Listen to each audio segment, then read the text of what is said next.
Welcome again, Capricorn. It's Dadhichi here from astrology.com.au for July 2016. And as I look at your horoscope, the Sun, Mercury and Venus in your 7th house of marriage, important relationships and public relations generally, very, very good. And a new moon also taking place there to add a bit more weight to this western part of your horoscope. The new moon, of course, indicating a lift in your one-on-one relationships, a sense of improvement, if not in fact a complete renovation in that area of your life. So that's something to look forward to. Or is it? Change sometimes is not an easy thing. Old habits die hard, and relationships are that part of our lives where the habits become more and more ingrained the older we get, the longer we are with someone else. So yes, it's a good thing to have change, but the process of change can sometimes be rather difficult. Some of the earth signs, Taurus, Virgo included, and yourself, do find it a little bit difficult. Fortunately, you're what we call a movable sign, so you are a little more adaptable than, say, Taurus, which is a fixed earth sign. Nevertheless, this month, as the month commences, the moon is in the fixed sign of Taurus, in the 5th house of your horoscope, indicating love affairs. And there is a powerful opposition aspect to Mars, the ruler of friendship, transiting that area as well. So there could be some difficulties in communication, but more to do with your inability to adapt. Although you want those changes to take place, it's a two-way street, it takes two to tango. You need to be prepared to adapt as much as you're expecting your other half or business partner, because this is not just about personal romantic relationships.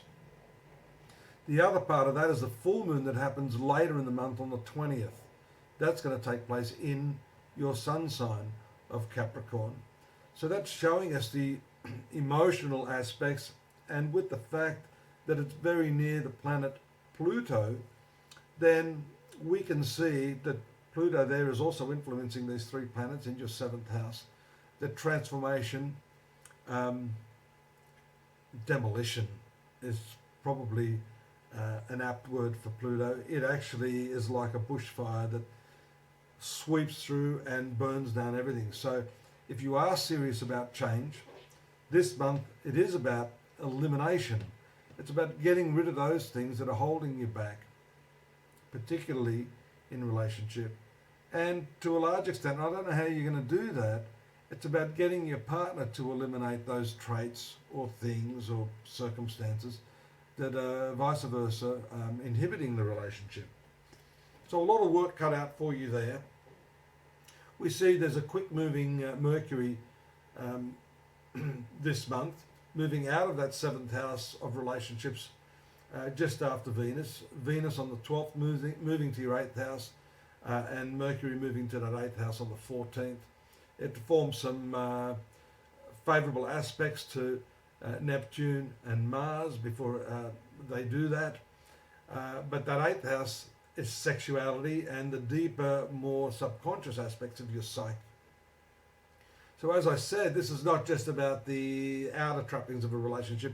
You've got to dig deep this month, Capricorn, to make things work for you. And unfortunately, you've still got that nebulous Neptune moving through your 3rd house of communications. So that's not going to make things any easier. And we see too that there is it's a pretty intense square aspect from Saturn in your 12th house, which is the ruler of your sun sign. So that's challenging you as well. It's sort of overall pattern here is that you've got the desire to make those changes. You know exactly what you want, but implementing that is a difficult thing. And let's extend that out towards other aspects of your life, not just your relationship. Because we see, for example, Neptune ruling the third house that it's in, which is your communication, actually changing the way you communicate the things you want to change, are part and parcel of that need for change. So unless you get back, stripped that all the way back to the root of the communication itself, you're not going to get very, very far. And you know, Pluto has its hand in quite a bit this month. You know, the oppositions to the Sun, which is your willpower and your shared finances. That's an opposition aspect that takes place on the 8th. You've got the other difficult aspect there from Uranus as well. Although that's probably not as hard, except around the 16th, Sun does a square aspect to Uranus, which is your finance planet. So there can be some difficulties there in the way you're managing your money. We see Mars there in your 11th house of profits and friendships. So that's not a friendly planet, and it produces some difficulties there. As I said at the outset of the month, with the moon in opposition, knee-jerk reactions, people saying things that you maybe misinterpret. If you're not listening carefully, you'll maybe pounce on them before really hearing all the facts. So a little bit more patience is necessary this month to sidetrack those difficulties. And Pluto, as I said, has its hand in everything really, because it's still transiting through your sun sign. It's going to continue there for years and years. So you may as well get used to the need to eliminate, to refresh, to wipe that slate clean, so that you can make those effective changes necessary for the best possible life that you can have. Mercury, as I said, moves again on the 31st, the last day of the month, into your 9th house to eventually make contact with the North Node and Jupiter. These are karmic planets for you, and they're in the karmic house, dealing with a lot of stuff from your past. So even if you don't deal with that in the first part of the month, you will in fact have to address those issues from the last week of the month into August, and we'll talk about that next month. But in the meantime, don't forget to join me at astrology.com.au for the more detailed analysis of the month, daily readings and yearly contextual readings, along with the opportunity to meet myself and some of our other practitioners if you want a more personalised face-to-face reading. Till next month, take care. Look forward to your company again. Bye-bye.